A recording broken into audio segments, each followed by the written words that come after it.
Hello, friends. Thank you for joining us. My name is Joel, and this is the O2 Drop.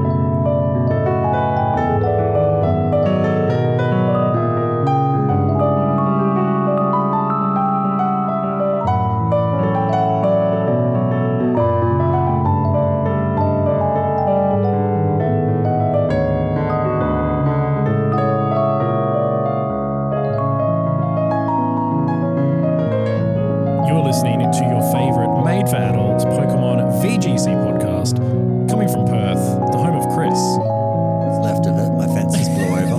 But winter has finally hit Perth in Australia. It's cold as fuck right now. I'm in mug boots. I mean, it's cold for us at like 15 degrees, whatever it is. I'm sure some of our North American listeners would hear, and even European listeners would hear us complain about 15 degrees and be like, what are you complaining about? Perth is the weirdest city. It's like, it'll be like one of the summer months and it'll drop to 20 degrees Celsius and then like all the white women put their like puffer jackets on and stuff because they're so cold. I went and got iced boba this morning the moment that like the boba shop opened because I was doing grocery shopping. And this woman who was in like thick track pants and a massive puffer that like covered her nose and mouth as well, like stared at me for a solid like 20 meters as she was walking past while I'm at the boba store getting an ice drink. In shorts. Shorts and a jumper. Yeah. Exactly. But we're not alone, Joel. No, we are not alone today. We are joined by an international guest, I believe our second European guest. It's a much needed class. Yes. A guest that has a deep connection to Perth. That would be because they are the 2023 Perth Regional Champion. I would say the best Perth Regional Champion we've ever had on the podcast. Sorry, Alistair.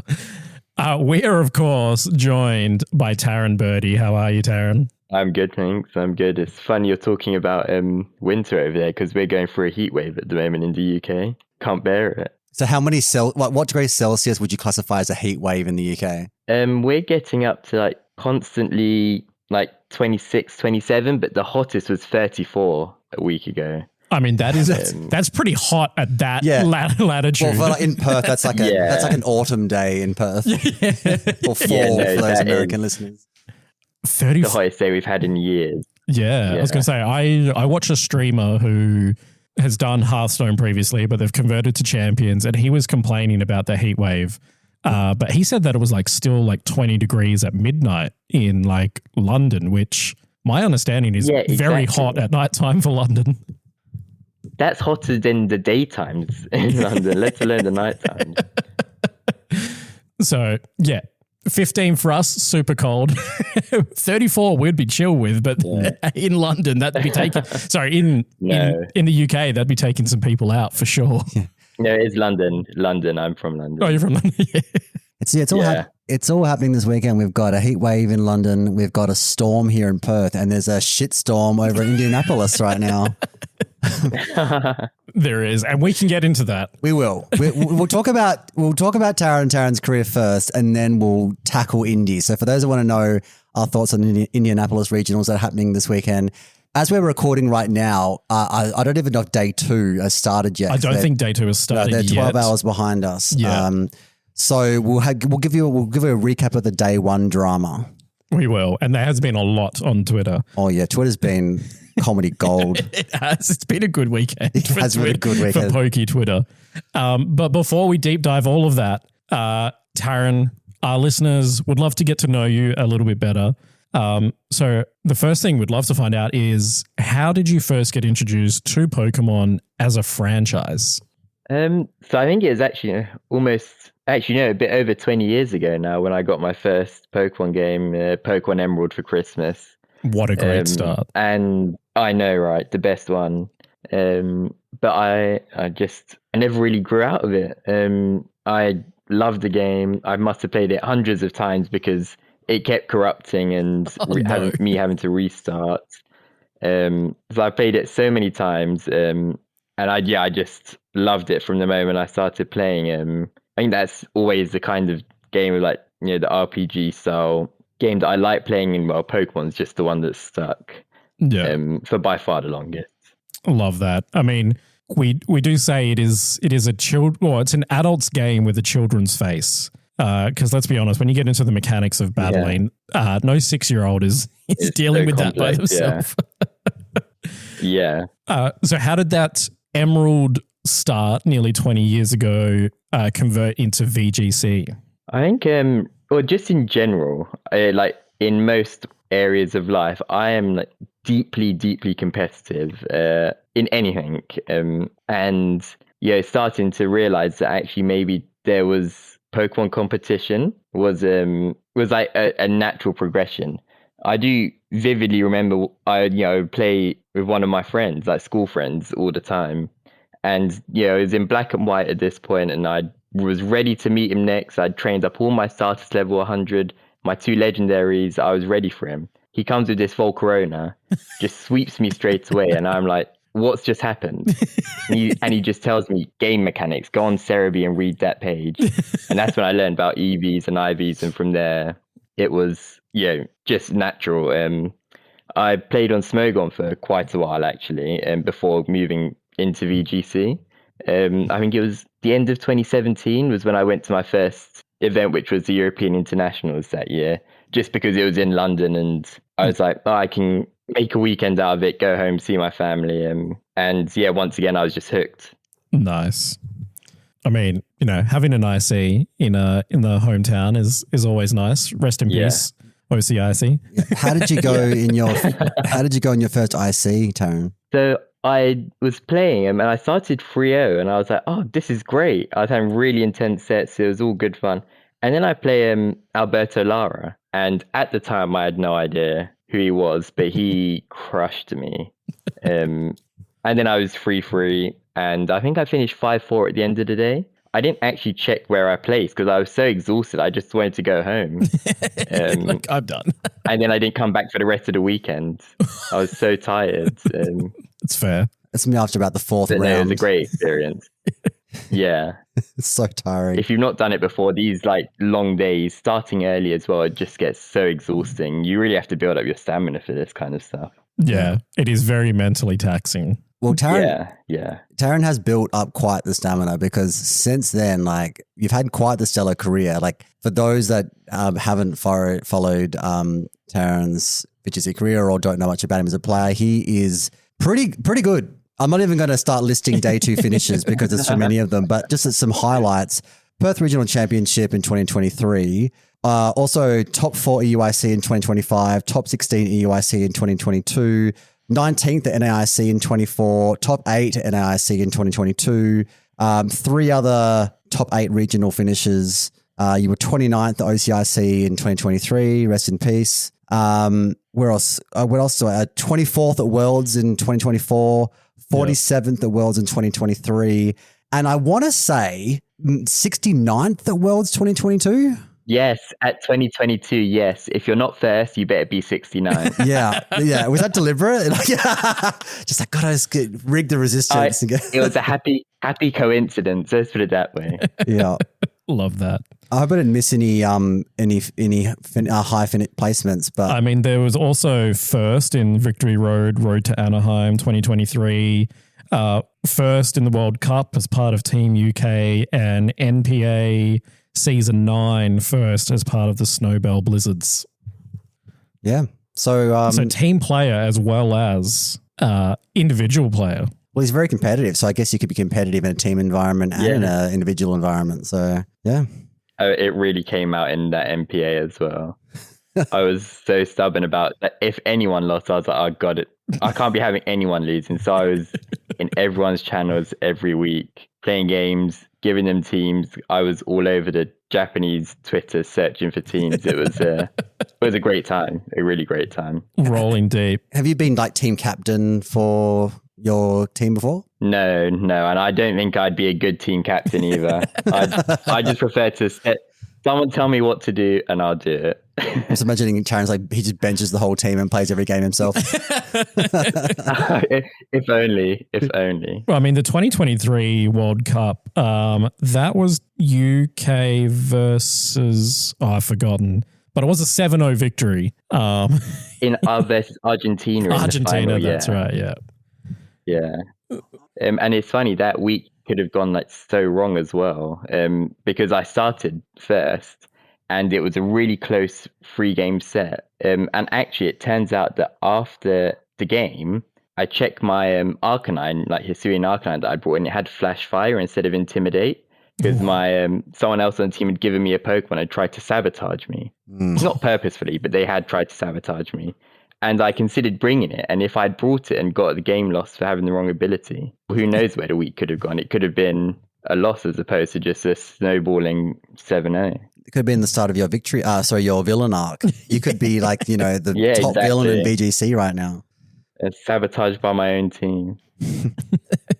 I actually want to talk more about 2023 because obviously you won the regional here in Perth. Beating co-panelist Alistair Sandover in the final, the 3-time regional. Also beat me champion. in round 5. He still reminds me of it. Yeah. Yes. Unfortunately, yes, I am lifetime 0-1 against Taran, but it was a 2-1 victory. I did manage to take it to the depths of game 3. I was just unfortunately convinced that a Fluttermane would live a heavy slam from a giant tusk. And you thought wrong. I thought right. I don't look. I'm really bad at remembering my tournament runs, but I'm pretty sure I'm undefeated against Taran. Because you ever played it. But my question here, right? So you competed in 17th of February, you were competed in OCIC in 2023 in Melbourne, and then 4th of March, you were in regionals in Perth. My question is, what the hell were you doing in Australia? Yeah. So this was like 2022, after your COVID comeback, was the first time I'd like really felt any true success when playing really Pokemon in general. Yeah, I'd been playing VGC before that, and for about a year before the pandemic, and like just before COVID hit, I got my first top cutter regional. But it was really after COVID where the fruits of my labors started to show. And that was my first travel awards to OCIC that year. So I was like, oh, this is amazing. I'm going to travel to Australia to play Pokemon. I'm going to make the most of this. And I realized there was a regional 2 weeks later in Perth. I was like, okay, well, I was going to stay here for a while anyway. Let me just make it a 3-week holiday and do 2 tournaments in one. And so, I went to Melbourne for a week, played in OCIC. That went pretty well, although I don't think my team was very good. And then I spent the next couple of weeks just going around a few places in Australia. So I went to Sydney for a bit. I was in Brisbane for a bit. And then I went over to Perth and played the tournament there. And would you believe it? It was a pretty great one. Very fruitful holiday then. Made the money back. Incredible holiday. How does the... I broke even on that trip. Oh, that's awesome. That's nice. That's really good. Yeah. How does the Australian events, I often ask, I guess, which of their tournaments in their career do they like the most? Like, how did the Australian events stack up with the rest of the events you've been to? And do you have a favorite event? So it's always a hard one to answer for me now, because I have been fortunate enough to travel not just in Europe, but all over the world. I go to regionals in America. I've been to 2 regionals this season in America already. I get to travel to America a lot. I've been to LAIC, I've been to OCIC, Japan, all over the place. And whenever I go to these places that aren't just Europe, I'm always going with the holiday mindset. I want to make the most of the trip when I go out. So you're not just in for the weekend. You're staying for a few extra days. Yeah, exactly. Love that. And trying to see places. And so when I'm going to tournaments, once I'm at the tournament, it is strictly business. But I just think when I'm going abroad, that far out as well, the tournaments always feel just in general a little less pure focus, just in general. When you go to a European regional for a weekend, everyone's there to play the game and get the hell out. Yeah. Whereas, I go to OCIC, I had a great time. I was there for a week, and going to Perth, Perth's a strange place. I'm going to be honest. Yeah. Very strange place. But I had a great time there, and yeah, I was just fortunate enough that the tournament went pretty well.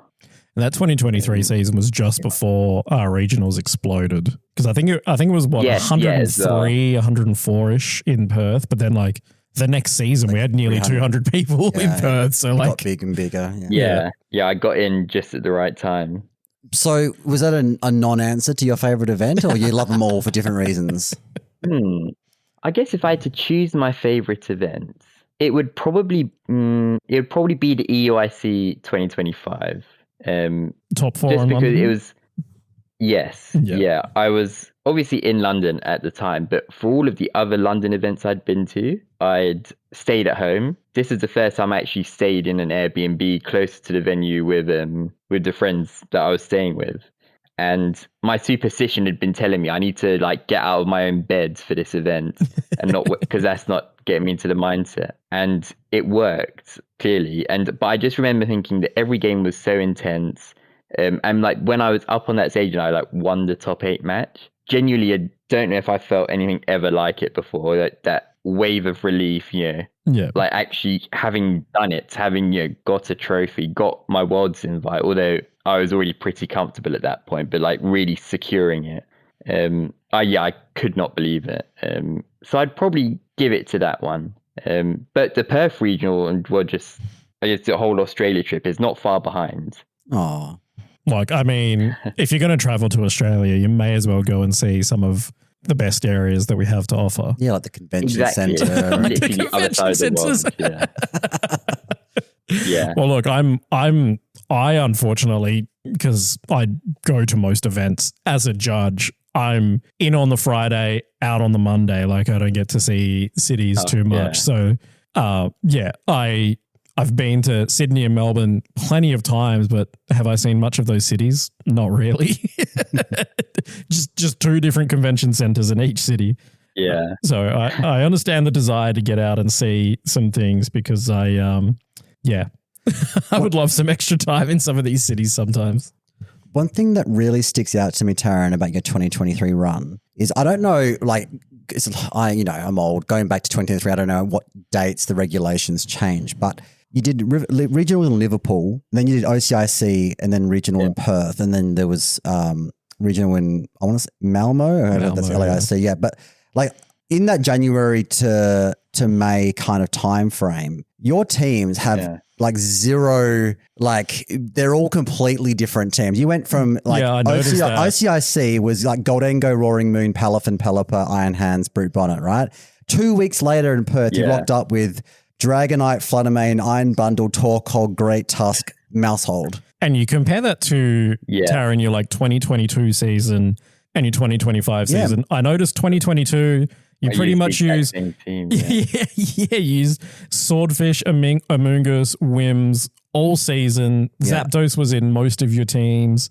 And then for the 2025 season, like Miraidon, Wims, Ogerpon, Hearthflame, Iron Hands, Urshifu, and Farig were frequent in all of your teams. So yeah, the 2023 season seemed markedly different from your process. The Liverpool team was different. The Malmo team was different. So like, were you just having, good to see Mercrow there, by the way. Were you just having like team crisis after team crisis, or were you just like, you had a few different teams you liked and you were just throwing at the wall and see what stuck? It's interesting because I wouldn't say I was having a team crisis for any of the tournaments actually that season. It just so happens that I would finish the event and think, nah, that team's not very good, so let me find something new. So for Liverpool, it was Reggae, and also the formats were changing so often as well. But yeah, for Reggae in Liverpool, I was like, Rain's good, and I had a decent tournament. And that, OCIC wasn't far after, and so I really stuck with Rain and tried to make it work. But what I ended up on was a team that realistically was not great. Even though I was lucky enough to make day 2, because in my day 1 of OCIC, I lost to, who did I lose to? Gavin Michaels first in round 4. Then in round 6, I lost to Yuya Tada. And then in round 9, I lost to Alberto Lara. So I lost to all of first, second, and third place at that event. It's a pretty good run. But it was after OCIC, I was like, Rain is no good. This team is just rubbish. and I had seen someone else had used a very similar team to my Perth team, but I think they had King Gambit instead of the Torkoal. And so I started off with like Mousehold, Fluttermane, and Torkoal, like everything to just make Fluttermane as good as possible. And over the next couple of weeks, settled on that team that I used, and it just happened to be really good. But then the regulation changed again for Malmo for EUIC that season and Malmo in May. And once again, I just happened for both times to have teams that I really liked. And so I'd never say I had trouble with the teams I was bringing, actually. I liked most of them. I just kept changing because it felt right, like the teams were feeling outdated or the regulations were just changing. Whereas in like 2022 and 2025, the regulations didn't change nearly as much. Yeah. And I was able to find something I liked and really stick with it and play as many games as possible to really bring out what I could of the teams. I suppose the thing we forget in this very moment is that 2023, we moved through regulation A, B, and C so fast. And then D was the world championship. Yeah, so we had what, 3 different regulations, and that was only an 8-month span? Like we started in November that January season. We started in January. That's 4 regulations. 6 months basically. Yeah, That's wild. we flew through the regulations. God knows I would have loved to have had Reg A for just a little bit longer than we did. Yeah. Well, this is a kind of good. Absolutely. This is kind of a good segue to our other puff piece questions that we always ask. What is your favorite overall Pokemon of all time, and what is your favorite competitive Pokemon? Okay, so favorite overall Pokemon, I think it's got to be Mudkip. You can probably figure out why, given I started with Pokemon Emerald and I've played it through so many times. Mudkip is the one that stuck with me. Love it. And then my favorite competitive Pokemon of all time, I'm probably gonna have to say Whimsicott, because I just think Whimsicott it's a Pokemon that just like fits what I like to do perfectly. I've obviously had a load of good results with it, although I didn't win Perth with it. It really feels like a me kind of Pokemon, and I love it. Although a very close second is Amoonguss, who I think is probably the best Pokemon of all time, in my humble opinion. Yeah, well, I think fellow panelist of the O2 Drop, Kiran Singh, got something like 98% of his CP in 2024 with Amoonguss for his first Worlds Invites. That is wild. I don't think you're very far off there. Whims, of course. Mark would love to hear that if he was here tonight. Are you a more of like a covert cloak bulky Whim, or of a max focus sash kind of guy? So in 2022, actually interesting, in 2022 you had to use focus sash, and there was no covert cloak, but I was using max HP, max speed. And then in 2025 and regulation G really, and regulation I, it was those bulky covert cloak ones. Covert cloak's just such an incredible item for Whimsicott. And a lot of the time it doesn't actually faint in one hit, and usually if it does, you don't mind. Yeah, you're still getting something that you need off. You're getting your Tailwind, or you're getting your Encore, or any of the numerous other things that Whims carries. Yeah. I just had and I think the skill is figuring out what to get, what to use. Speaking of your 2023 nemesis, I just had Alistair message podcast group chat. Apparently, Alistair's right now is at an escape room for his mum's birthday, and my sister Claire is there on a date with a guy. In the same escape room as Alistair. That's hilarious. That's wild. That is Perth. Ladies and gentlemen, that is what happens in this city. Tell us. It really is. We are the world's biggest country town, I assure you. Tell us about the 2023 regional final in Perth against Alistair. How did that go down? So it was funny because I'd come to Perth with one of my friends, Calvin Foster, and we travelled around Australia together between OCIC and Perth, and we were using the same team for the event. And I think it was Calvin in rounds 1 and 2 played Megan Rattle and then Alistair. So he had a far rougher run of it than me to start the tournament. Yeah. But because he played Alistair, I kind of knew what Alistair's like turn 1 was, what he was looking for on turn 1, which was just leading Fluttermane Arcanine and going for a Dazzling Gleam Flare Blitz as I'm leading Mousehold Fluttermane. And so I was able to punish that by not feeling like I had to Terrasilize in front of a Shadow Ball. And so I could just start Shadow Balling and Super Fanging in the early games. Yeah. I remember in game, yeah, exactly, which is what Mousehold Fluttermane is supposed to do. Yeah. I really bought the same 4 Pokemon for like almost every game of the tournament, which was Mousehold Fluttermane as a lead, and then Great Tusk Dragonite in the back. Yeah. It just felt incredibly powerful. But I remember in game 1 specifically, I think my Dragonite got intimidated, and I got a critical hit on his Dragonite with Ice Spinner as it Terrastalized to knock it out from a range it shouldn't have been knocked out at, which really helped. Yeah. Game 2, I lost, and then game 3 was a really tight one, but it was towards the end of the game where I thought I was in a lot of trouble, but Alistair, I think, saw it differently, in probably more sense than I did. But he went for it, moves up. He, rather than go for extreme speed a couple of times, he went for a Flare Blitz to knock out my Fluttermane, which meant that I actually got a really good turn out of it and knocked out the Dragonite from super high health. And it just eventually came down to my like -1 Great Tusk that was at just under 50% against his Arcanine. And if he critical hits the extreme speed, he's going to win the set. And so I was just sat there praying it doesn't happen. But no, he didn't crit my Great Tusk. I got to Headlong Rush and then won the tournament from there. It was a really intense set. It felt like anyway. And I always get so nervous in these situations. But I think one thing that always settles me down is when I'm in like game 2 or game 3 and I'm like, thank God I haven't thrown away the game on turn 1. Yeah. I'm a couple of turns in, I've got a stable enough position. I can actually play the game from here and not just be lost already. And that really settles me down. And then from there, I'm usually just able to make plays that are good enough to give me a fighting shot in any game. Yeah, for sure.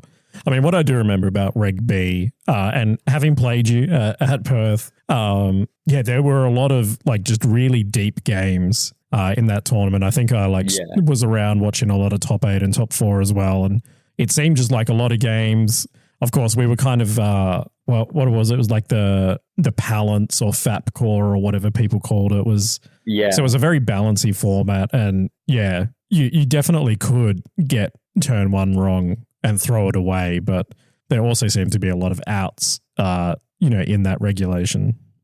Yeah, and like you and a few others I'd played in that A1 of Swiss, it was all the Iron Hands kind of Fluttermane, a bit of Roimu kind of, that kind of, balancy team. I played it so many times in that day 1 and I was able to get through all, but you start to like really build up what you think are good game plans against. And I think one thing that helped me was that Mousehold Fluttermane at the time was just a lead where you would have to do something horribly wrong to be losing on game 1, or on turn 1, sorry.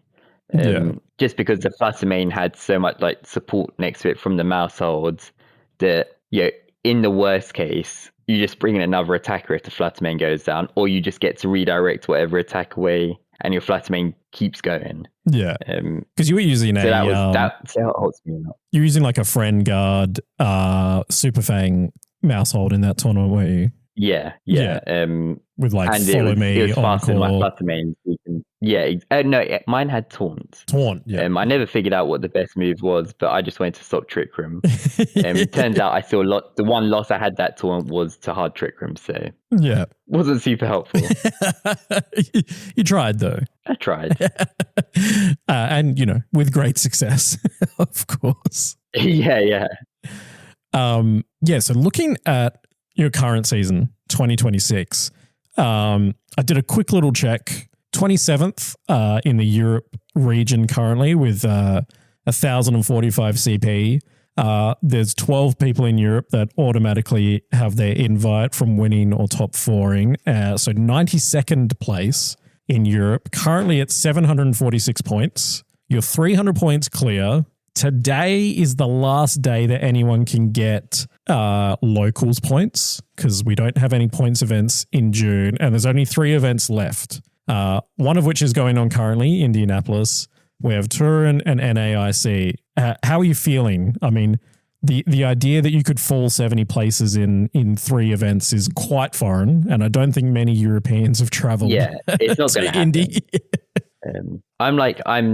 I think it was after the Seattle regional that I went to at the start of March, where I was able to get top 8 there. That's when I was like, okay, now I've like basically secured my Worlds invite.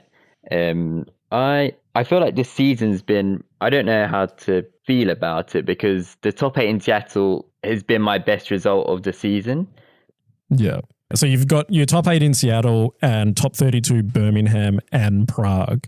Have there been any other majors that you've been to this season? Locals? Yeah, so there was EUIC where I lost my win into day 2. Yep. The Lille regional where I went 4-4. It was the first regional of the season for me, and quite a funny story actually. I finished 4-4 and I looked at the standings and I was finished 257th, so 1 place out of the point. No. And I was like, I was fuming. I couldn't believe it. What was the resistance difference? But it turns out, it was like hundredths of a percent. Yeah. It was tiny. But what actually happened is a few days later, I check on my Pokemon page and I've got 60 points from the event. And I'm like, how has this happened? And it turns out the paper standings, I don't know if they were wrong or they just like what had gone on, but the paper standings had me as 257th. Yeah. But Arcanine and whatever Pokemon used to give the points out had me as 256th. Yeah. And so I ended up getting the points from the event. Oh my which goodness. was very odd. There is a thing we have noticed. Because unfortunately in Perth, we get a lot of small locals, right? We get 4 or 5 people rock up to event. So quite frequently at like a challenge or a cup, we'll have like 3 people go 2-1. Or one person goes 3-0 and everyone else goes 1-2. Yeah. For example, there is a thing that if you don't save Tom, that the system will re-roll every time you print the standings. So that's potentially what's happened is that because if you do, because you got the tiebreakers, right? You've got your opponent's resistance, opponent's resistance, and you've got head to head. And then if head to head doesn't have a resolution, it's a coin flip. So in that situation, if it needs to coin flip, it will roll that coin flip again every time you save in Tom. Interesting. So there's a very minor chance that's what happened to that event, that they printed standings, then saved it, and then sent it for upload. But yeah, I don't have a clue. you take that win. I'll take it. Yeah. So what else? I went to Las Vegas regionals and LAIC. Yep. Which were both a lot of fun. But just in general, the season's felt a bit odd because I haven't had, for the amount of events I've been to, I haven't had such amazing results or ones that I would have hoped for. Yeah. For example, from like Birmingham, Prague, and Seattle, like those 3 regionals in a row, I started 7-0 in Birmingham, but then managed to not make it to top cut and finish top 32, which was a bit of a shame. Yeah. Same with Prague. I started 6-0, but then finished 9-3 to end the event, which was once again a bit of a shame. Yeah. At least with Seattle, I managed to get to 10-0 and then was straight into top cut. And I still lost my next 2 games, but it didn't matter because it was a perfect top 16 cut. Yeah. So there was no buys anyway. Yeah. But that would have felt like a bummer if I'd missed a buy after all of that. Yeah, missed again. But yeah, it's been an odd season. I guess I'm now at this point, not expecting there to be the big hit of the season, or that Seattle will be it. Yeah. But I'm going to NAIC and obviously the World Championships. So nice. Still got a couple of events left. You've got 2 more chances to roll the first place this season. Exactly. So yeah, looking forward to both of them now. Now it's Champions. Very excited to play. How would you rate the Scarlet and Violet era of VGC. I don't want to sound biased because it's given me a lot in terms of results, and just like the place I've been able to go, it's been like unbelievable. But I think it's been pretty good. I know people are not a fan of terrestrialization. I've not minded it. Generally, I just find that I like Pokemon. Whatever they give me to play, whatever they feed me, I'll have it with a smile on my face. It doesn't matter to me. I thought playing on the Switch was a real struggle. Like the Switch could not handle Scarlet and Violet. Yeah, that was not good. And I think the battles in general, like the visuals of them, the scale of it was just far worse than Sword and Shield. Like, I loved being in the stadium with the Dynamax, the huge Pokemon. Yeah, it was just quite cool. But the battle music, unbelievable. You were spoilt for choice. Oh yeah, there was so many good options in there. I'd rate it pretty good over. I know it was crazy. But I've enjoyed it a lot. Yeah, I think there's almost like, I don't want to say like early nostalgia or delayed nostalgia, but there's been kind of a sentiment that I've seen from people that now that, today, as we're recording 31st of May, it's the last day that, any local can do it. And Indies is already moved on to champions. There's kind of like this, actually like Scarlet and Violet was a pretty good battling generation that we had. Like the Terra was interesting. We had some great Pokemon come out of it, some definitely overtuned things, but people have found a way around that. Open Team Sheets has raised the level of everyone playing the game, I believe, like, provided that information to everyone, and like, different forms of skill expression and all that we've had previously in VGC, I feel. So yeah, I kind of agree that it has been a pretty good generation. I personally, not a huge fan of GNI. But that might have been a skill issue, if I'm being honest with you. But no, have you dived into Champions much? Yeah, I've been playing it a bit, and I'm playing an MPA this season. So I've been trying a lot of stuff, and NAIC is not far away at all. Yeah, 2 weeks away for NAIC. Thinking about. Is that right? Don't say that again, because that is making me nervous just hearing that. But yeah, I've been playing it. It's been a lot of fun. I particularly enjoyed that at one point Whimsicott was still is really quite good. Yeah. Top 6 usage at Indie. Gives me some focus. Yes. Yeah, it gives me some focus for what I might use for NAIC. So yeah, I've been enjoying it. I just wish they had more battle music. Yeah. That's all. I mean, the fact that you can choose through the generations is quite appealing. I like putting on the 8-bit soundtracks when I'm battling sometimes. Yeah, I think it's great that we can choose music from any generation. I just wish there was more than just the trainer battles from any generation. Agree. But there are some real great ones from all of them.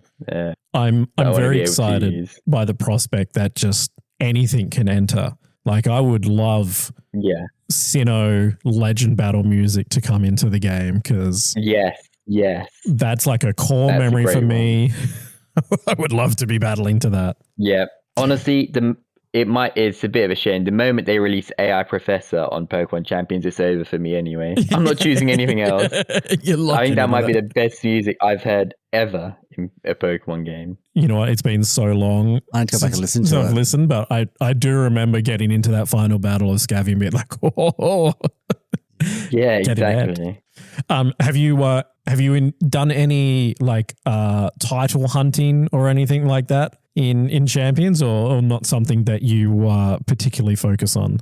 I'm not too fussed about them. I have like a couple of Pokemon that I really like to use as shinies, but otherwise I'm not that fussed. I think I didn't even know how to like figure out whether your Pokemon had a title or not in Champions or any other game until like a couple of weeks ago. So I've probably missed a whole bunch of titles on Pokemon that I could have got. It wasn't until I saw a Dragpot that had the title, I was like, okay, maybe I'll start looking for these now. No, they're quite good. And I like the ones that you can earn for using Pokemon. So update to our listeners, I'm at 51 wins with Pikachu in ranked. Nice. I have Pikachu Tamer and I have 49 wins that I'm going to grind through to try and get Pikachu Professor.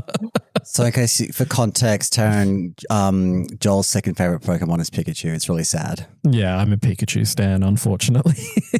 Hey, there has to be some. Exactly. Although I would probably prefer Pikachu than your beloved Amoonguss. I can't believe you said that was your second favorite competitive Pokemon. Trashmon. I just want them to give us. Hell yeah. Why can't they give us like another Spore Rage Powder user? I mean, I know we've got like Vivian at the moment, but like give us like Parasect or Shiinotic or something. Give us something fresh. Just for champions where you got a small like a low power Pokedex. Imagine. I feel like with the lack of items, it's just so it'd be so bad to have something with Spore. Yeah, something oppressive, like having Amoonguss run free in Champions right now with no goggles. No Terra Grass. And you there's only 2 berries, right? You've got Lum and whatever the sleep berry is, Chesto. Like those are your 2 options to avoid Spore. Big Picker are lazy. You've got no Electabuzz or Magma because they're not fully evolved, so you can't put them in the game. So you got no, Vital Spirit Follow Me or anything. Not yet. Not yet. I'm sure we'll get those. We'll get a bunch of things all in time. Yeah. But the newest thing that Champions is bringing us to in-person competition is that we are replacing Terra type with stat alignment, which is the new word for natures in Champions. How do you feel about this amendment, Taran? Well, I'm like not super fussed. I think it reminds me of when we were first told we would be getting open team sheets, and a load of people were like, nope, this reduces creativity, and a load of people were like, nope, this increases the skill level. Yeah, it's that exact same argument going on. And to be honest, I think most people would look back now and say open sheets was pretty good as a whole. And so I don't think having open stat alignments is going to be a problem. Like, I think it'll be just fine. Realistically, for a lot of Pokemon, you already could figure out what it was anyway. I think it'll be fine. Yeah, it reminds me of an anecdote from our very first Scarlet and Violet locals here in Perth, where co-panelist Mark Murray, who can't be with us tonight, was making it very known to everyone around him that he was conscientiously objecting to open team sheets. He wanted nothing to do with it back in 2023. And now he's a staunch advocate for it. So how the turntables? I think, as Taran said, natures will be much the same. I think the one thing that we're going to have to do is we're all going to have to become familiar with naughty, naive, sassy, hardy, all those ones. This is a skill check now. Yes. Yeah. You know, you're going to see, your opponent Sneasler is jolly, and you're going to have to be like, well, is my timid, or does that mean that I'm living now because they're not adamant? So I don't know. I don't. If I ask you, when my Sneasler has lonely nature, what stat alignment is that? What stats does it increase and drop? I'm pretty tell me. Lonely I'm pretty sure. I want to say increase attack, decrease defense, or something like that. It's got to do the defense stat. Defense stats in there somewhere. Yeah, it's attack and minus defense. Because so one of my friends was saying, nice, Chris. Maybe I'll use lonely on my open sheets. Just to mess with people. I see. Yeah. You'll get to check that they actually know what it does. You'll get a few people for sure. You'll definitely trick a few people. It could be I think it'll just become accepted and everyone will get over it. But I mean, I do think that it's sad that they're dumbing it down a bit. Like, I think losing IVs is huge. Well, a friend of the show, Philip Brigg, was whinging about this today to me over breakfast. He was like, oh, it's like, now with like, you can't do like min speed IVs, like Gyro Ball's so shit. Like, like Steelix has got like, Steelix can't even kill like anything with Gyro Ball anymore. Hey, don't be talking about Steelix. I know. It's AO right now in India. Right now. He isn't running. He's running Heavy Slam though. Wolfie's not running Gyro Ball. Yeah. No, I mean, the IV thing is I say this in air quotes for now. No, I feel like whenever Pokemon does this sort of thing, they never go back. The less coding they have to do. They went back on Order Up. So, they do fix things. Yeah, but this is not broken. This is just them making it more accessible for new players. I mean, and they will. And I'm sure I won't say I'm sure because that's reaching. I hope once it releases on mobile, because that's obviously what they want to do, I hope IVs come back in some manner because I do like running slow teams. Yeah. Or sometimes you want to run something like there's some memes where you run like really low special defense and defense and a really high HP, so you can deliberately take lots of damage and do things like with Endeavor and mirror code and counter and stuff. And I don't know, all that stuff, right? There's fun things you can do with IVs. Is my point. Yeah, and I'll never. They've taken away my beloved attack boost, Lonely Nature, 17 IV Sack Attacker for the attack boost. So I'll never forgive them for that. So we do have subscribers to the podcast. I'm back from picking up my fence, by the way. We had honestly to God, there's about 20 neighbours out there. All picking up and because it's asbestos, everyone's wearing masks and there's debris everywhere. In the pitch dark. And I did my token amount and I showed off my muscles and picked up giant sections of fence by myself just to show everyone that I was putting in effort. Did my token thing. All right. So we have subscribers that submit guest questions, and we have got quite the smorgasbord of questions for you, Taran. And I'm going to start with one from your local rival, Liam Westland, aka Westy VGC. Yeah, exactly. Apparently he loses to you all the time in locals, and then he just basically learns. He basically counter teams you in locals and steals your shit basically. How do you feel about that? Hey, look, I am not fussed about it. I think if I'm the benchmark for people, that's great. If they need to, however they try and beat me, is fine. And in fact, if he's getting success from my teams, well, then that's impressive because I usually think my teams or the ones I built are pretty crap. So yeah, good for him, I guess. Good for him. But I mean, I definitely see improvements. He wants to know, what was your Quasamoo for Prague?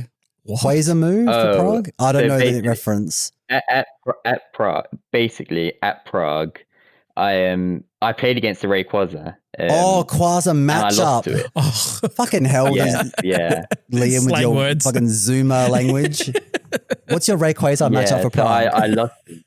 So I lost to it at Prague. In 2 games, I really sold one of the games that I had to win, but then game 2, the Rayquaza got a sword stance up and it was Life Orb Terra Norm when it just started cleaning my whole team. And there was one point where I'd been told before the game, if you face the Rayquaza, your Calyrex Shadow will live a +2 Terra Normal Life Orb E speed if you switch in Clefairy. And so in the game, I was like, okay, I'm at full health, so I'll just, I'm not in a great spot, but I'll do that and then get some health back and we'll play from there. And I get one shot and I'm like, what the hell? What's just happened? And I checked the calc afterwards and it was a 1 in 16 roll. And I was a bit disappointed, but I was like, actually, 1 in 16 to get knocked out. Yeah. So I was like, if it's going to happen to anything, let me be losing to Rayquaza. Yeah. That's fine. One of my favorites, as you can probably tell by the name. Yeah. Okay, well... but yeah, it's not great. It's not great. Let's just say that. Okay. My Rayquaza matchup. Not great, but you don't mind losing to it. I'm sure you won't see many of them I don't mind this season, don't worry. Yeah, for the rest of the season, you won't have to run into it. Yeah, forever. Yeah. Subscriber Warren wants to know if you could have dinner with any historical figure, who and why? Interesting. Some intelligent discourse. I hate it. I know, right? Yeah, what the hell? Historical figure, they can't be alive anymore. No, historical. They could be alive and be historical. You could have dinner with Donald Trump if you want. I don't recommend it. Good or bad history. Yeah, maybe I would choose. I don't know if he really counts as historical. He's pretty old now. Tom Cruise. Okay. Does he count as historical? Yeah. I think he would. Extremely well-known figure of the modern times. And will be known even when he passes. Why? Because, well, there's a few things, actually. First of all, I love his films. Basically all of them, particularly the Mission Impossible films. I need to know how he keeps running throughout all of them, even though he is, and doing all his own stunts, even though he is far too old to be doing them. Yeah. And also, he is part of the Scientology shtick, which, I mean, I just want to get into his brain and figure out why. What does he actually believe? Maybe just for the notoriety or the memes. I don't know. It could be for the notoriety. I don't know. It just doesn't make sense to me, and I need to figure it out. I mean, for the running like he does, he's got the Tom Cruise run is very distinctive. Yeah, it's the hands, it's like blades, so perfect as well. Yeah, and they're doing the own stunts. It's a perfect run. I reckon there's got to be cocaine involved. I mean, I just remember there was one scene during one of the Mission Impossible films where he's running through London, and I've walked the same part that he's running, and the speed at which he's running it, and the distance he's covering. Let's say it took me half an hour, and he did it in 2 minutes. God damn. Mental. Needed that whimsical tailwind. One of my favorite things that show just kind of, I don't want to say Tom Cruise is hardcore, but he's pretty hardcore really, is on the Burj Khalifa where he's up the top and he's just sitting on the antenna hanging, and then you compare it to a picture of Will Smith doing the same thing. And Will Smith is petrified. He's got the harness on. He's clipped in. He's strangling the antenna for his dear life. Yeah. Tom Cruise just hanging off it by comparison. You won't see me at the top of a 1 kilometer skyscraper just chilling. So I'm more Will Smith than Tom Cruise. I'm not scared of heights, but I'd rather not be up there. Put it that way. Yeah. I did do skydiving, and I don't know how I got this. If I wasn't strapped to the guy and he didn't throw himself off the plane, I would not have done it. I was terrified. I screamed the entire way down. I paid hundreds and hundreds of extra dollars to get video footage of the jump, and it's just me screaming the entire time.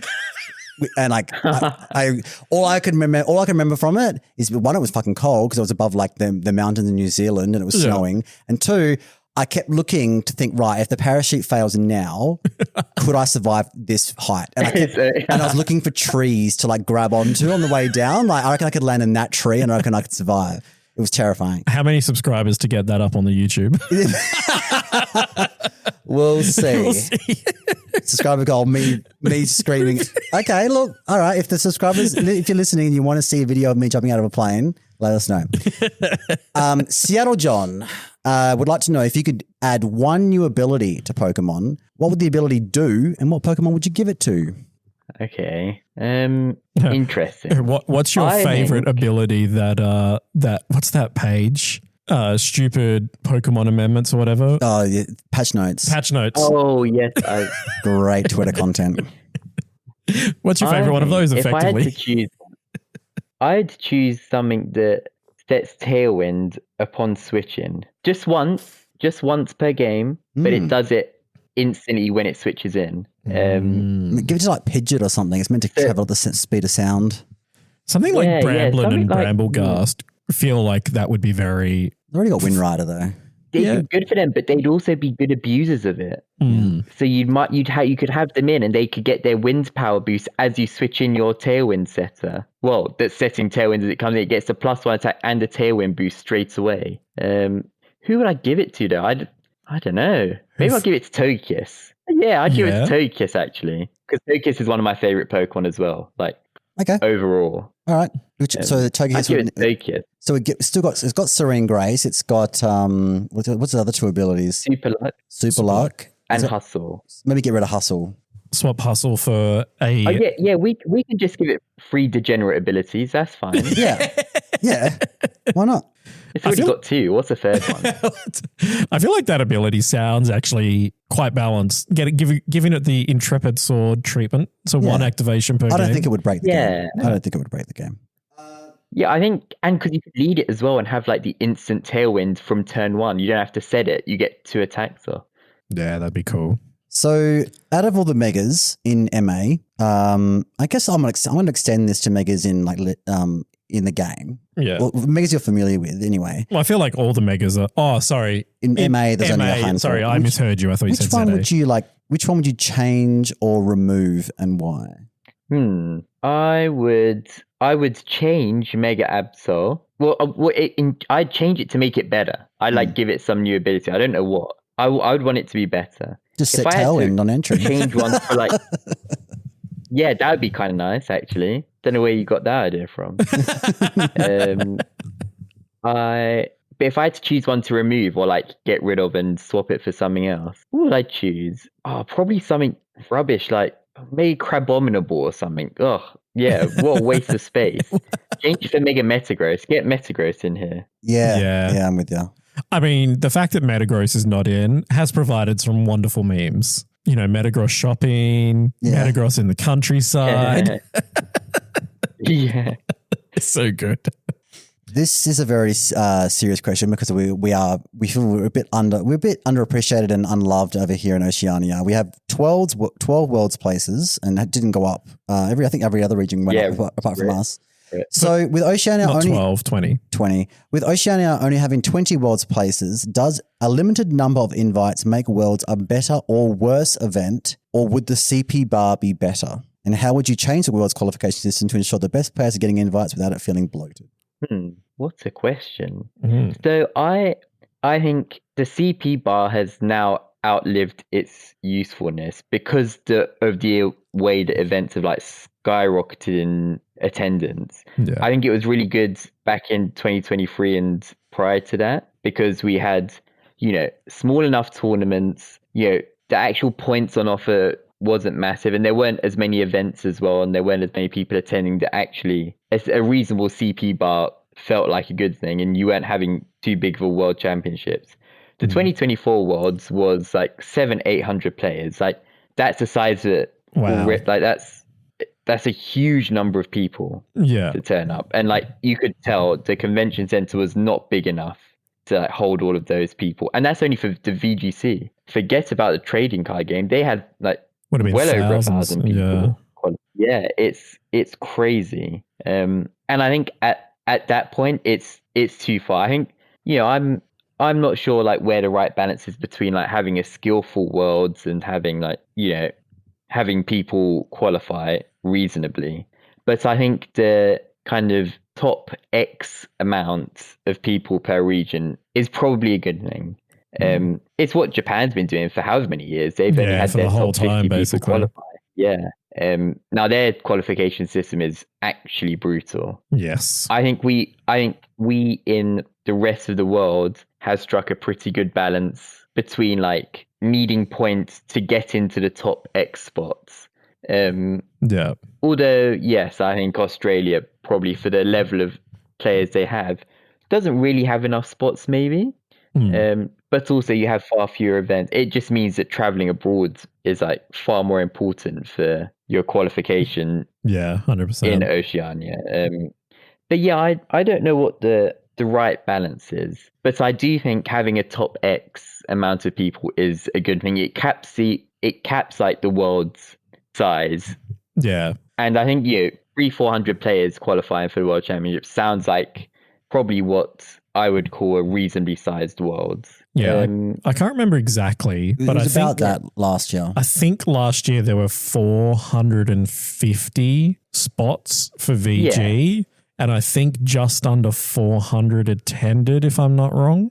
Yeah, I think like that sounds about right to me. I like the idea that they kind of know how many people are going to be at Worlds at the beginning of the season. Yeah. I kind of agree with what you've said, Taran, that like the CP bar has outlived because, not in a disrespectful manner anyway, but, you yourself said you went 4-4 and got 60 points from a regional. Exactly. You kind of want the people going to Worlds to be frequently day twoing as a minimum. I think even Australia. You hear that, Taran? Joel thinks it's too shit to go to Worlds. Yeah. He's day twoed most of the events he's been to this year. But I at Perth one year, I went 4-3, and because everyone I versed went 5-2, I had a massive resistance and I got points. Yeah. And I did pretty shit. But the CP bar is the only way I'm ever going to Worlds.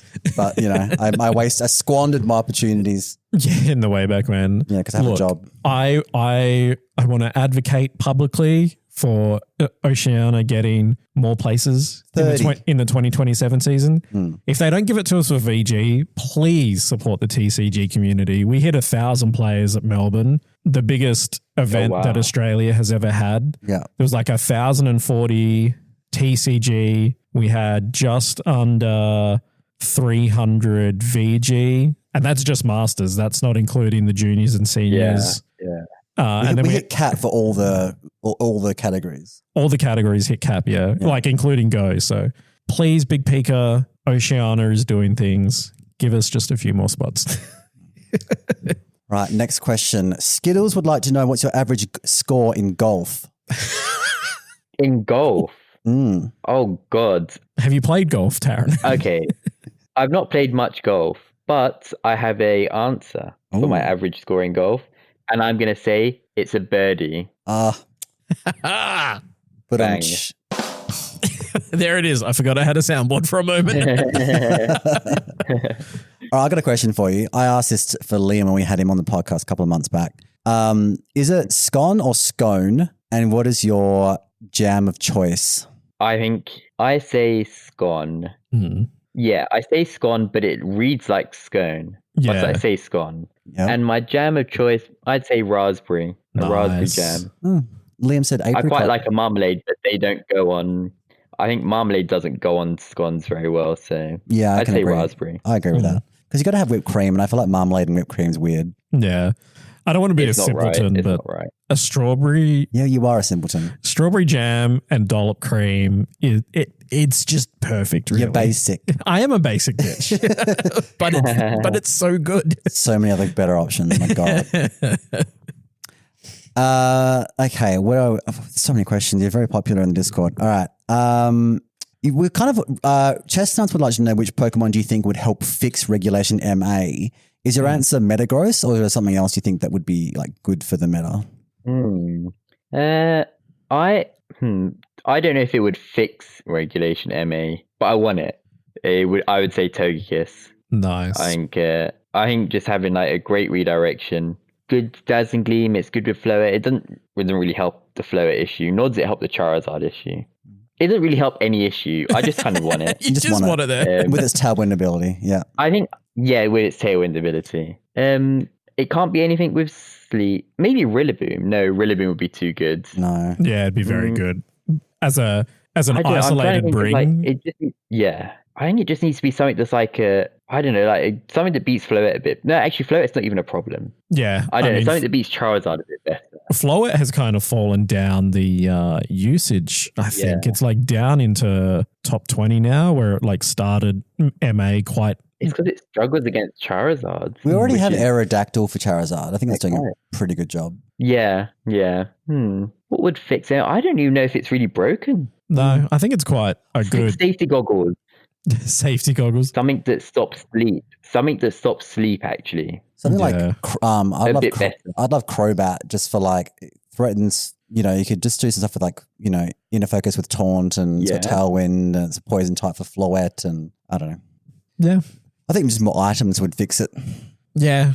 I mean, I've enjoyed this like very limited format. It forces you to get creative. Yeah, same. I'm excited at what the prospective Regulation MB is going to bring to the format. Like it's pretty easy to expect that we get the rest of the Pokemon that were in ZA, the rest of the Megas, and then maybe a few additional things. But yeah, I don't know if MA is broken. I forgot what the usage is for India, but that, it's kind of just very consistently the same sort of mon sitting there. For indie usage, yeah.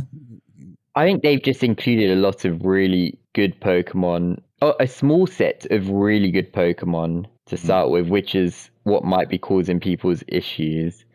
But that being said, we've seen Pokemon like Cleavor start to be pretty good. Yeah, there's room to to play around. Seems Like to cook. Samurott, Hisuian Samurott, something quite good. So I'm not super worried about radiation. I mean, I don't think it needs fixing. But if I had to choose, so I'd just choose something that I want in, which I'd say Togekiss. That's fair. It's a fair answer. Yeah. I don't think I've ever played in a format with Togekiss, to be honest Sword with and Shield when Dynamax, Togekiss? I came in really late to Sword and Shield. I came in Series 12, so You missed out. I did. So you would have missed it. Yeah. Oh, it was a different beast. It's a different beast in those early ones. Max Airstream was broken. Yeah. Yeah. And we were critting every other turn as well with it. Yeah. Oof. Oh, because, super luck. Super luck. Yeah. Yeah. Subscriber Sumo would like to know how you prep for events. And I'm going to add on to this question because this is a question we ask all our good player guests because we kind of want to leech off you and get good and just like learn via osmosis, like how to become a good player. So he wants to know how you prep for events. I'm also going to ask, what do you have for breakfast the morning of a big event? So how do I prep for events? I don't think I do very good prep for events. I play on Showdown all the time. I don't actually do any like targeted best of 3 practice. I just play as many games as I can with my team until I drill in all of the kind of ideas and like how to really push the limits of my team just by playing as many games as possible. A funny story that I usually tell people is between the end of NAIC, which was in 2024, between the end of NAIC and the World Championships, which is 6 weeks maybe? Yeah. I'd played 1,100 best of 3s on Showdown. Wow. God. Yeah. Oh my God. Just trying to find a team to use. And like, then when I finally figured out the team, like playing as many games as I could to just get to grips with anything I might face. But I think there's a balance to be struck. I think you do want to do some like targeted matchup practice for tricky matchups, but that requires you having a team far enough in advance. And I never do. So there's no team building group. There's no like couple of Pokemon besties that you're like, guys, I need help with this team. Can you play against me, scrim me? I do have a couple of people that I talk to Pokemon about, but very rarely do I actually build with them. Okay. And usually when we build together, it goes wrong. apart from Perth. Because also I'm very flaky with my teams. I'll like play a few games with a team. I think this is great, and I'll play a few more and be like, this is rubbish, and I'm off the team. Yeah, I'm the same. And I usually have like 2 or 3 teams on the go at any time, and I'll just choose the best feeling one for the event. So that means people who are actually trying to prepare don't ever like to with me because I might just change them off the team anyway.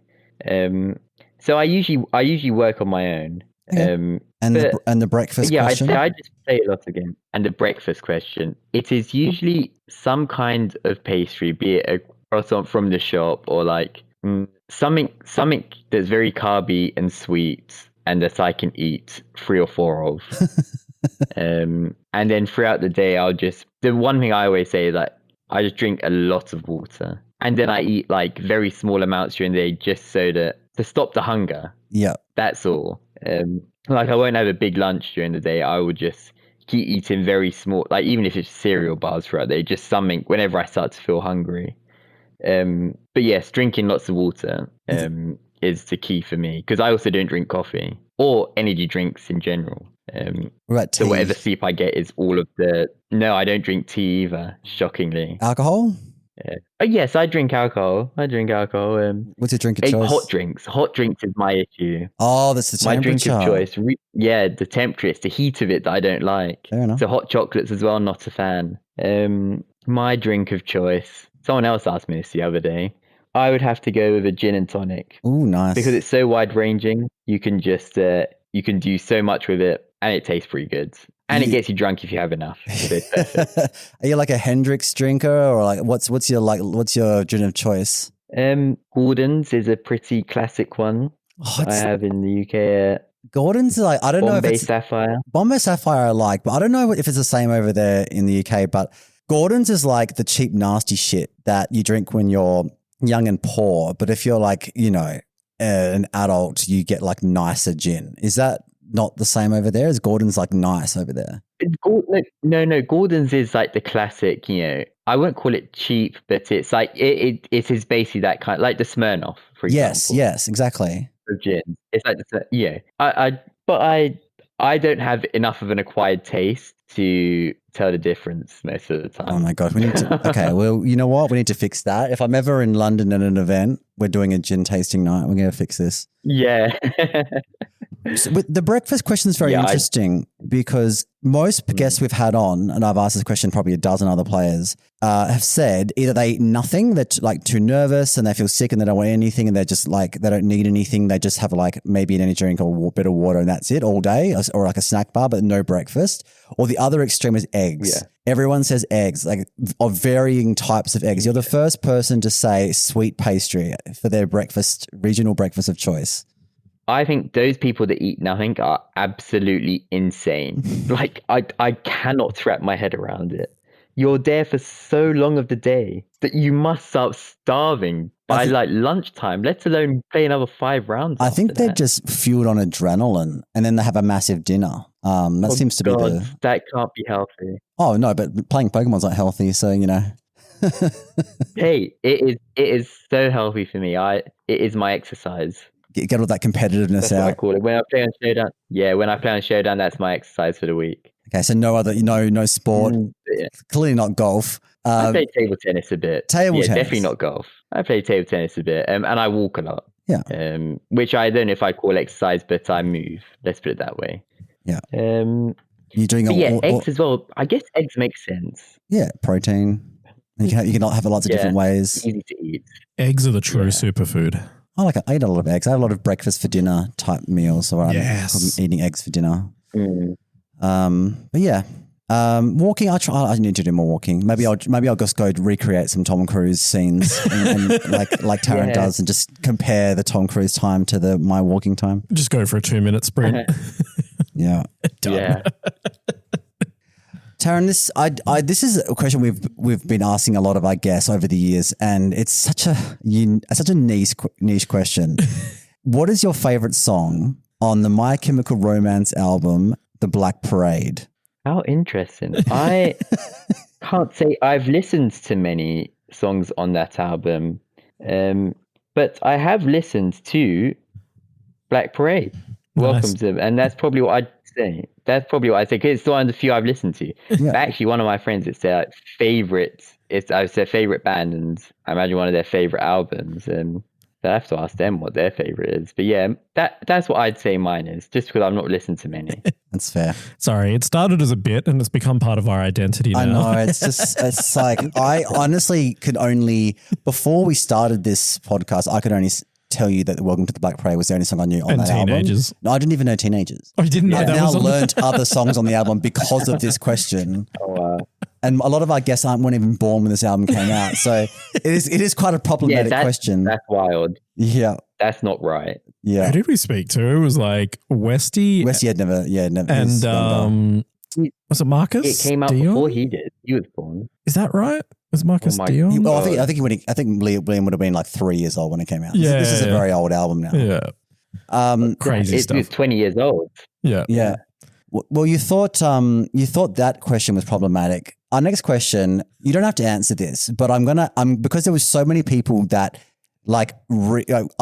supported me asking this question, I'm going to ask it, and you can just do what you want with it. All right. Okay. So, Gen 1 Pokemon, fuck, marry, kill. Oh no. Oh my God. I don't think there are any fuck Pokemon in Gen 1.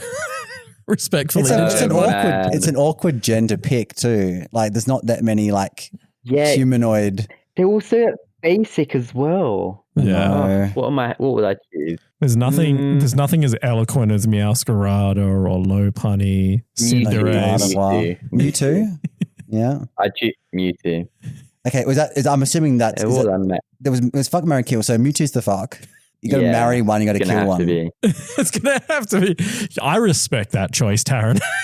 I'm marrying Lapras. Nice. And I'm killing. I'm gonna kill Snorlax. Nice. always in the way. Yes. Always in I can the sleep way. somewhere else, you lazy Always bitch. in the way. Get out of the bloody way. Yeah. Exactly. I got places to be. I got Tom Cruise running to do. Get out of the way. Exactly. I reckon Mewtwo would be quite diabolical in the bedroom because he could do things telepathically, Exactly. telekinetically. He Those could. psychic powers. Oh my God. That would be wild. All right, I'm glad we got an answer for that. Turn you inside out. There you go, Holly. You got your answer. Was that from Holly? Holly? Oh my God. You get to know that Gen 1 Fuck Marry Kill was Mewtwo, Lapras, Snorlax. That Enjoy. is diabolical. From Holly. Diabolical. That is the end of the guest questions. So can we dissect Indianapolis regionals? Shall we do? Yeah, we can do day one of Indy. I'm going to read out some tweets. All right, let's just get us off on the right path. Should we do the hee hee ha ha's or should we do the real stuff first? Oh, give me some hee hee ha ha's. Yeah. Yeah, give us some hee hee ha ha's then, Chris. Yeah. Oh, okay. You want me to? I thought you had some hee hee ha ha's. No, I only have the real stuff, unfortunately. Okay. So just reading tweets. I'm not even going to say who the tweets are from. But, O2 at Indy, lost a scarf, sleep powder, Vivian 4 times in a row, left my Switch 2 in the trash can by the bathroom if anyone wants it. We had the VGC piss chair, mainly because there was no toilets working. Yeah, this is... Wait, what? They had one working... Well, sorry, I don't know if had is the correct term. Current knowledge is that they have one working bathroom at the whole of the Indianapolis Convention Center, wherever they are. People in TCG were IDing to go back to their hotels to use the bathroom. The judges were saying just go use your hotel. Yeah. And I think some people who were like X2 or X3 in VGC legitimately just dropped because they had to use the bathroom that bad and they weren't sticking around for the rest of the day. It's crazy. So at 45 Mice says, we have one bathroom, no internet, turns ending prematurely. What a disaster. No bathrooms, giant. This is from Scrawl VGC. No bathrooms, giant delay, no water fountain, god awful experience. No water fountain. No water. Eric BB I can't even pronounce his Twitter account, but he said this might be the worst regional of all time. Venue wide connection issues, no working bathrooms, no water. Had to play round 3 in front of the regional piss chair. I love Pokemon. There was apparently round 4. They had to put multiple games of round 4 on stream to pad time because there was so many issues. I think apparently round 4 went for 3 hours due to connection issues. Whoa, and there were actual talks about them having to, whether they were going to actually postpone and like the rest of day 1 into like day 2, whether they were going to go to like midnight until round 8. People were saying, people were tweeting, just, I don't know if they were shitposting or not. People was like, oh yeah, they're going to play the rest of the regionals on Showdown. They're going to switch to Scarlet Violet after round 4. It was very, very funny. It doesn't make me miss not being there. Mm. I mean, that's concerning. I do want to, to the TOs, the bathroom thing is probably not directly their fault, but goddamn, that doesn't look very good. If the convention center doesn't have the adequate toilets available to, there's probably 5,000 people playing Pokemon at Indy. There'd be over 1,000 people for VG, and there's probably 3,000 or 4,000 people for TCG, I would imagine, because TCG numbers are crazy right now. There's got to be like standards where they have to have a number of working. I think they'll just, I don't know, maybe they're bombarded and they overflowed or something. I don't know. There's a tweet saying some real meta innovations at the 3-0 tables, and it's Paul Chua playing Mario Kart on his Switch, and people are saying like, oh yeah, Paul Chua runs boring teams. Here he is playing like in sync with Blue Shell Luigi. Well, remember when we spoke to Paul, he said he got a Switch 2 because he wanted to play Mario Kart World. Yep. So for someone to snap a photo of him playing Mario Kart while waiting at the regionals, I understand why. I never know if is it Bruno or Brunox? Anyway, on Twitter says 1-2 dropped, would have played it out, but I have to poop and all the bathrooms at the venue are locked. Oh God. Yeah, see, if the bathrooms are locked, that's the venue So the venue has messed up here somehow with the organizers. But, but it's a bad look for Pokemon, right? Because the players are there to play Pokemon. They're going to go, well, the event has not provided me a bathroom to use, which is really, it's bad. It's not great. Zach said, I locked Whimsicott, Dragonite, King Gambit, Garchomp in Team Preview with 30 seconds left. The game disconnected, but I could rejoin with a few seconds left on Team Preview. The game starts. I send out King Gambit instead of Whimsicott. So like obviously they're disconnecting and the game's like the time is still going in the game. And then obviously things are not getting locked in. If you disconnect in Team Select, it deselects your selections. That's what I've noticed. That is so bad. Yeah. I mean, oh my God. I'd rather they just fully disconnect me at that point. Yeah. Animus just kick me out completely. Animus VGC, the table next to me, player A was only able to select 3 Pokemon as if it was singles, but the header from the same point of view said double battle in the preview screen. Player B's point of view was working normally with the ability to select all 4 Pokemon. So, God damn. What the hell? Wim VGC said it was the shittiest regional of all time, probably because of the overflowing toilets. No, they haven't been to regionals in 2013. The stories I've heard from those, my God. But 2013 is Wild Wild West era. 2013 regionals in Perth, Taran, we played in the basement of a hotel and we played some Shamozzle double elim where not everyone played at once. You kind of waited to be able to play in one of 10 play spots. And then one player, their game corrupted, and then they were allowed to finish the tournament with their friend's team, which was completely different to the team they'd submitted. Wild. So, like, if you have stories from 2013, I believe it. Yeah. 45 Mice says, disaster of round 1. So it's the end of a close game 3. Timer ended prematurely. We had this a lot about the timers ending prematurely. I had 20 seconds or so left on the clock. Timer ended and moves were randomly selected. I lost as it selected terrible moves. The ball was very close, so hard to say who would have won. Opponent and judge both witnessed it. So people were saying on Twitter that even though it's showing like 20 to 30 seconds left in their move time, it's just like randomly locking shit in before the timer ends. Interesting. Yeah. Oh, I hate this game. I hate it. Can we go back to Scarlet? Go back to Sword and Shield. Sword and Shield was actually perfect. Sword and Shield was very good. Spectator mode, had good stadiums, good music. It had everything. The stadiums were very cool. It's so sad that COVID. We basically lost 2 years of competitive events. I know we had the Players' Cups, but it's not the same, obviously. Nowhere near the same. Yeah. Sword and Shield deserve to have more than one Worlds, that's for sure. Yeah. And there's a lot of people bitching about rock slide flinches and other some look. Yeah, I mean we did a local yesterday in Champions. I think we had 1 or 2 disconnect issues. We had to, some people's internets, like we were hotspotting off phones because our store didn't have Wi-Fi because we live in Australia. And it's just third world technology. But so we had some issues at a 10-person event, right? So like I can see all of these things happening. 1,000 people on one, I would hope they have very good broadband. Well, what is it called? We call it NBN here. I'm not sure what it's called anywhere else. Fast internet.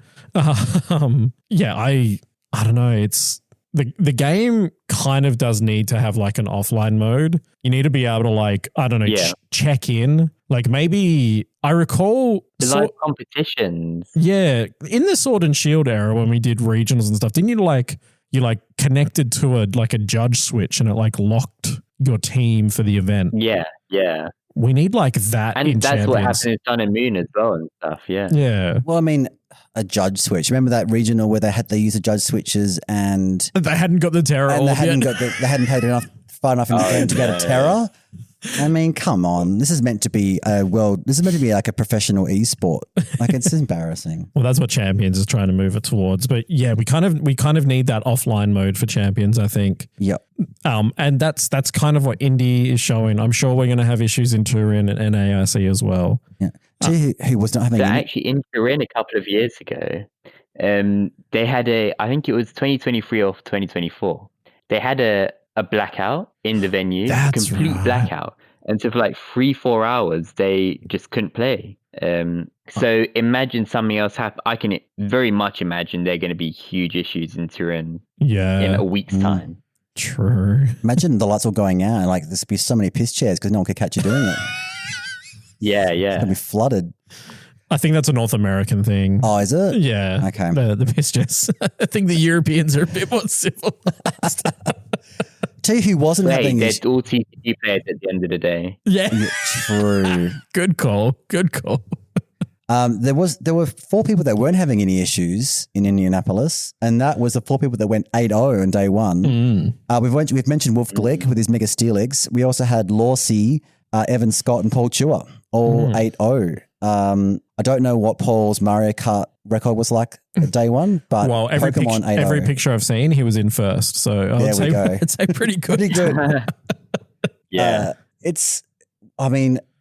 think Wolfie, like, obviously he takes Worlds very seriously because he wants a second Worlds title. Like, why wouldn't you? But I think for like the journey to get to Worlds, it's very much aura farming. Oh, yeah. And content creation. I'm just going to go 8-0 with Steelix. I was going to turn up to Worlds this year. That's what he said. He wasn't going to go to Worlds this year, but I don't believe him. I'm not sure I believe that. I don't believe that for a second. Never. He wants that second world title so he can be like, I am the greatest player of all time. It's not even an argument now. He just needs that YouTube video. What the hell is he going to do for his, like, how's he going to feed his family without a Worlds YouTube video? Exactly.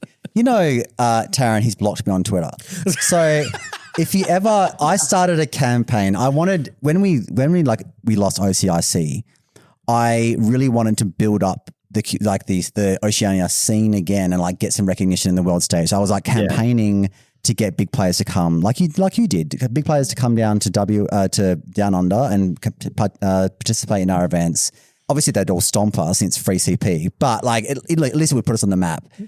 And I started like, who's the biggest name I can get right? I started a hashtag Wolfie Goes Down Under campaign, and I started photoshopping him in like various locations in Perth. I think it was the sexy broccoli that did it. Oh, sexy broccoli. It sounds bad when you say it like that. His favorite, he loves broccoli. Okay, it's an inside joke. But I obviously got pissed off at me tagging him in all these memes in this campaign on Twitter that he blocked me. And now for like over 2.5 years now, you've been blocked. I've been on this crusade to get unblocked, and I've never had a conversation with him, and I really want him to know that it was innocent and that that you weren't a creeper. I'm not some parasocial creeper, and I need someone to get him to unblock me. So I'm going to add you to the list of people that are going to help out next time you have a DNM with Wolfie. Speak to him. Yeah. But he was running Mega Steelix with Protect, Heavy Slam, High Horsepower, and Wide Guard. This is the first time I've ever read out a team list without talking about what Terra it was. I almost said it's Terra and then just had to pause for a second. You're like, where's the Terra? It's Terra Megastone? What? Sorry. Protect, Heavy Slam, High Horsepower, Wide What's Guard. What's its stat alignment, Chris? It doesn't show me on the stream screenshot Pokemon that I have. has to update their stream details. I know, the outrage. We had a Tyranitar, the GOAT, it was a Dragon Dance Mega Tyranitar with knockoff Rock Slide Protect. Rotom Wash with Leftovers, Will-O-Wisp, Thunderbolt, Hydro Pump, Light Screen. We had Sinister, Citrus Berry, Rage Powder, Trick Room, Mucha Gotcha Protect, White Herb Sneasler with Protect, Close Combat, Dire Claw, Fake Out, and a Gale Wings, Sharp Beak, Talonflame. Not a Tailwind in sight. It was Swords Dance. Protect, Brave Bird, Flare Blitz, Swords Dance. You'd think it'd have a bit of bulk in it if it's going to Swords Dance. You would hope so. I guess it's got a Sinister, I guess, next to it. And with Sinister as well to like heal back up into Gale Wings range. Yeah. I guess you got Fake Out Sneasler to help the setup. It's cooking. It is. I wouldn't have the balls to run it, and also it was also like a shiny alpha Mega Steelix as well. Oh, so really flexing with the gold. It was very cool. It was like 3 times the size of Tyranitar next to it. It was great. That's awesome. You watched some of the stream, didn't you, John? Yeah, I watched like the first 3 rounds that were streamed. Look, it was, I don't know, it's good. I've enjoyed playing Champions. I've enjoyed watching Champions. I'm so glad we have spectator mode back. It was, I don't want to say triggering, but I didn't enjoy watching players flick through menus. Some people are Jude so Lee. bad at it. Yeah. If you're listening, Jude, with your like crazy, I think Chris Hahn is one who does like, he was on like a regionals last year with like round 1 or something. And I was like watching him and I was like, I can't watch because he's just flicking through. It's stressful. It's really stressful. Corby is so annoying as well. He's like, obviously he's a great player and he usually chooses the right move at the end, but he'll choose the right move like 6 or 7 times in a turn, then go back to the start and choose it again. Yeah. And he's choosing the exact same thing every time. I said, oh my God, just lock in your move, man. I should not suffer anxiety watching people play Pokemon. Exactly. No, it's not even anxiety. It's just pure frustration.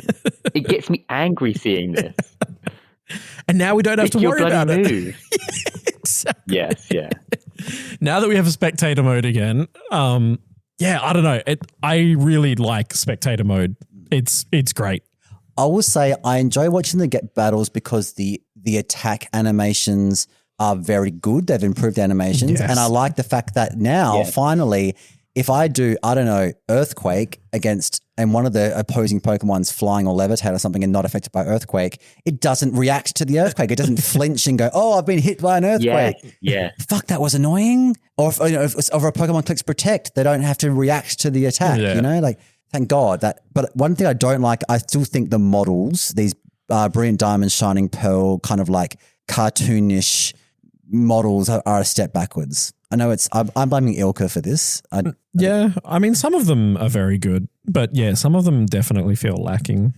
Yeah, I don't know. Interesting. I'm not super, but I'm not paying much attention to them, to be honest. I have to say there are some wonderful animations. Like Hyper Beam. Oh, I love seeing that animation every single time. What else like Eruption and like Waterfall. So good. Water Spout, so good. Waterfall is great. Yeah, just most of them, honestly. Yeah. Very visually pleasing, I think. Yeah. Yeah. But we could do with an offline mode because the problems that have been experienced in Indy, they are going to be experienced next week. And then they are probably going to be experienced at NAIC. They're going to be experienced forevermore. We're relying on these venues to have a internet capability that can handle what is realistically going to be hundreds to thousands of people at once. It's just not going to happen. It's not. I don't know what the solution is, but maybe it's a good thing, Joel, that because we only had Melbourne regionals a week ago. Yeah, and it was still in Scabby. And for months and months and months, we despite what they might have told you over there, Taran.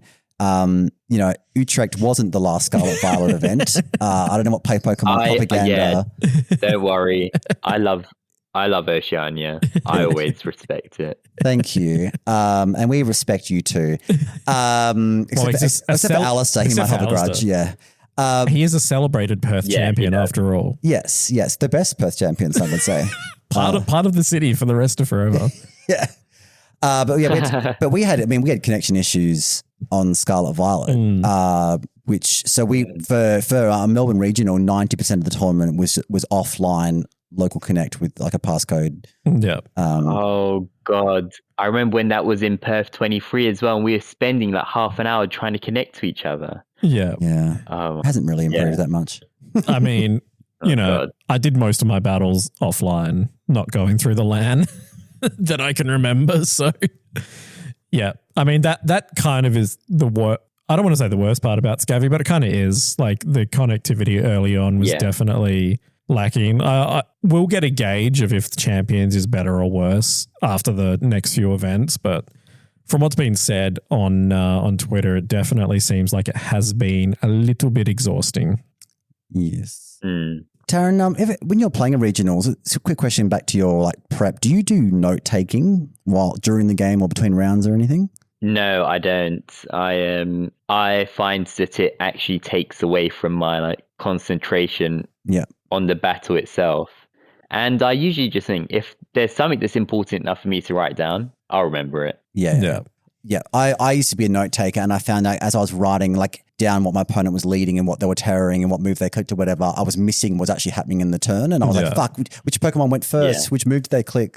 It's too distracting. And I'm spending time writing stuff down when I'm trying to be thinking about what move to actually make. Yeah. And I think that's far more important than any note I could possibly write down. I think it's one of the biggest changes in the OTS generation of VG is that prior to OTS, you wanted to take notes to know what moves and items your opponent had. And now that's all there for you. So like, I think like Kieran, the year that he won Melbourne, he said that he wrote one note down in like 10 or 11 rounds and it was just there flutter faster. Was like the only note he took in like 10 rounds of Pokemon on his way to a championship. So yeah, I think it's definitely a big change in the OTS era. Yeah. That note taking is distracting. I'm just looking at Stephen Gillespie's team at Indianapolis. It's pretty, we've got a Spathra with Colberberry. It's got Lumina Crash, Calm Mind, Baton Pass, Protect. Nice. There's a Sylveon with Fairy Feather, Hyper Voice, Moonblast, Psych Up, and Protect. Ooh. So obviously your Spathra's getting those speed boosts, so you can probably do some cheese with that. Baton Pass into it. You got Archaludon, so that would probably also enjoy a Calm Mind, Baton Pass as well. Pelipper is the rain. So not Pelipper. Politoed is the rain setter. That's cool to see. Politoed is fun. It was a Scarf Politoed. That's interesting. Yeah, and then they got the good old Scovillain, the goat, with Flamethrower, Giga Drain, Rage, Powder, Protect, Mega Scovillain, Incineroar, Charcoal, Fake Out, Flail Blitz, Throat Chop, Parting Shot. You know it's an interesting format when you got Incineroar running Charcoal. Yeah. Yes. And I don't hate it. No, I mean, very early MA Insins that I saw were all like max speed, max attack. They were like the forbidden Insins. Two more quick tweets, shout outs. Furugra, Strongest Soldier, says, it's posted the photo of like Mr. Krabs and SpongeBob sitting around a fire, looking like all depressed around the fire, being like how people are going to be talking about Indianapolis, like, and then also shout out to Uxie at Calm Uxie. Apparently, people competing in Indianapolis are dealing with spotty internet, no working bathrooms, and Wolf Glick running straight bullshit as a roaming boss encounter. It's a random boss encounter. Oh God, yeah. I mean, looking at his team, it's like, this is straight bullshit. Yeah. It is. Then he just smokes you. Yeah. Like, how did this happen? Because he's kind of good at the game, allegedly. Yeah. If you were at locals and somebody handed you that team sheet, you'd be like, what the fuck are you on? Yeah, exactly. But when Wolf hands it to me, I'm like, okay, I've lost. Yeah. You're like, what are my outs to this? Yeah. He is him. Taran, who do you want to shout out? Have you got any friends or fam or anyone you want to give a shout out to? I'd say a lot of the Australians, actually, I'm pretty good friends with. Sam Pandelis, James Katsaros, Mitch, a bunch of others that I'm good friends with. Oliver Eskelin, who's a Melbourne regular. He is, yes. 2 years in a row. Last week. Yeah. Yeah. Calvin Foster, a good friend who I travel to Perth with, travel to most events. Isaac, just like a bunch of my friends in Pokemon that I travel to events with. They, what make it worthwhile. And I guess just friends and family at home have been really quite supportive of me going to all of these events and like following along when they really don't understand what's going on, which is always cool. Yeah, and it's nice that I can come back and say I've won some money too. Yeah, absolutely. No, the community of Pokemon is a wonderful thing, especially when you get the right community members, not the TCG players.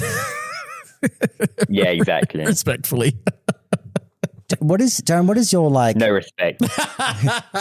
What is your like work to Pokemon ratio? Like a lot of people, like professional Pokemon players, like that is their job. Other people like try and balance it with like a regular job. Like what's your work Pokemon balance like? Yeah, so I work like a regular job, I would say 9 to 5, but it's not actually 9 to 5. But yeah, 5 days a week. And when I come back from work, I can usually I don't have a work laptop or a work phone or anything like that. When I leave work, you get to separate. Complete disconnect. Yeah. Which is good for Pokemon. They're good with my annual leave as well. I can take it when I need to go to Pokemon events. I've always tried to see like Pokemon as a hobby that pays for itself sometimes. Yeah.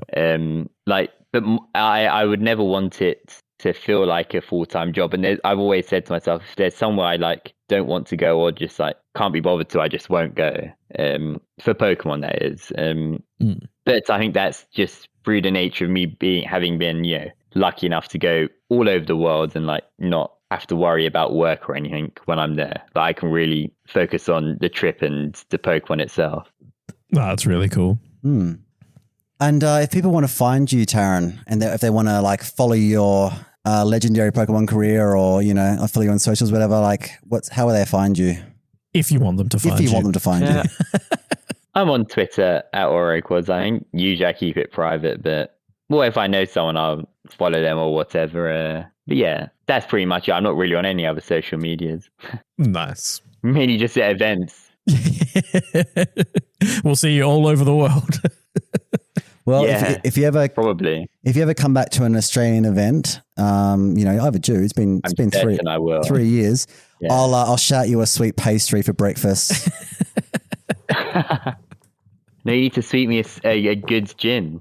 Yeah, we're definitely doing gin tasting. Nice. Because Joel, I think you went to the toilet when I want to ask this question, but he's he drinks Gordon's, right? There's no like, I've really got so many good London dry gins, like even something just like Beefeater or like just, I don't know, like Tanqueray, like I don't know what other good gins are in like London, but like surely not Gordon. We're going to have to do better. Me neither.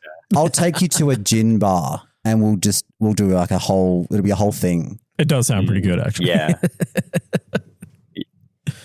Very nice. Well, Taran, thank you so much for agreeing to come and talk to us this morning for yourself. It's been wonderful to get to know you a bit better. Yeah, thank you so much. I hope to run into you at Worlds. Looking like I should be there. So we'll give you a sticker. I'll be cherished O2 drop sticker. I'll travel with stickers. Good luck for NAIC. I hope you have no connection issues of your own. And best of luck to you. I almost certainly will. I think it's on the cards. Yeah. Best of luck for NAIC. Best of luck for your Worlds prep. Hope to run into you there. And thank you so much for just telling us so much about yourself and your career. It's been wonderful to get to know. Yeah, I appreciate you having me on. And if you want to be able to submit questions to big name guests like Taran, how do they do that, Joel? You check out the02drop.com. It'll redirect you to our Buzzsprout page where for as little as $3 American per month, you will gain access to our bonus content, which we call the bottom cut. There is over 170 hours of additional content there. You'll also gain access to our Discord. It's the best place to be, trust me. It's a wonderful community. We play Mafia. We do Limitless tours. We have some amazing memes. There's pictures of Chris's mum modeling in the 70s. At 100 subscribers, we're doing a raffle for a signed magazine cover of Chris's mum. And a nude calendar of the panelists. Will be worked on. We are, speaking of the Mafia game right now, I can't talk about the game, but I can say that night one of our Mafia season just ended and the day one, I should say, and the town lynched the jester. The game's over. So now we're playing for second place. Day one, we lynched the jester. That's amazing. So that's great. But there's so many. We actually talk about VGC in our Discord as well. Yes, Alistair has just posted the episode 2 of the top cut. Thank you for reminding me. There is actual VGC help in our server. And yes, Alistair Sandover is producing for exclusively our subscribers a sub content called The Top Cut, where he is answering VGC questions and educating our subscribers on how to become better at the game that we all love. And if you don't like Pokemon, you can just come and join us fight about the best flavor of Monster Energy drink, because that's also quite hotly debated at the moment. It is. Amazing. One more shout out from me. So local friend and subscriber of the show, Andrew AM Gaming 04, was chatting to Justin Tang the other day, and Justin Tang said that I was a cool guy. Seriously?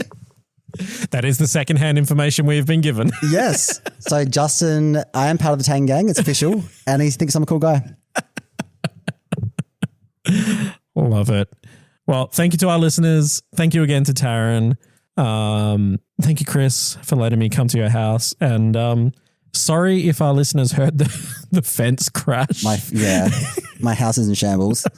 I may be. It's asbestos as well, so I may be dead soon. Could be. I don't know how long it takes to kick in. I'm just glad I got to, before my final days, I'm glad I got to talk to the best Perth Regional Champion of all time. Indeed. Yes, I have. Tell Alistair that too. Don't worry. He'll hear this. He'll hear this. Amazing. Taran, any final shout outs? No, just thank you to you guys for doing this. Yeah. Amazing. Thank you to our listeners. Thank you to our supporters.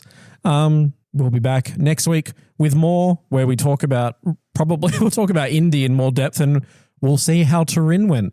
Yes. Hopefully they've got more than one working toilet. Hopefully. Until next time, friends.